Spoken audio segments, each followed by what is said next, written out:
I was invited from a brand trip to Milan. This is part 2 of my story time, so if you haven't seen part 1, go watch that first. Basically, after I asked my manager to confirm with the brand that I, in fact, had been invited, I was told that I was confirmed, that it was all set, that I just needed to send over my information and that we could book my flights. So after getting the green light, I obviously was trying to figure out my +1 situation. I really wanted to bring my boyfriend, but at this point, the trip was less than 2 weeks away, and he was scheduled to work 4 out of the 5 days that we were gonna be on our trip. And since it was in such a short amount of time, he couldn't input it in like his work system that he wanted time off. So he was really, really nervous, but he went into work that night and just went up to his boss and begged. He was like, please, this is a once in a lifetime opportunity. I really, really wanna go on this trip with my girlfriend.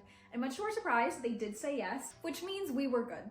Or so I thought. Once I sent over all of my information to book my flight, that's where all of the miscommunication really began. For starters, I feel like normally when you book a trip, the dates on whether the email or things like that, the dates that you say out loud are the dates that the trip begins and ends. So the initial email said the 10th to the 15th. My assumption was that I was flying out of LA February 9th to arrive the 10th. And then I marked that I would be flying home on the 15th. So we would be leaving Italy on the 15th. And this seems like a really silly detail, but it's important. So remember that. At this point, I was already declining opportunities for that set week because I was going to be in Milan.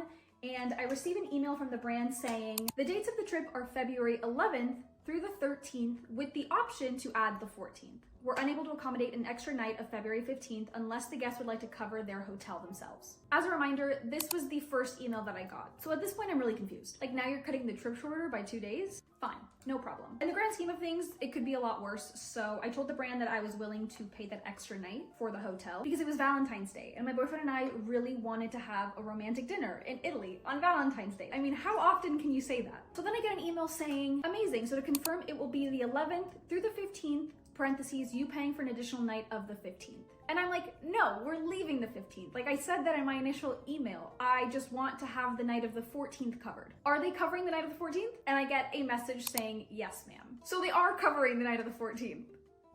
Oh my God, go to part 3.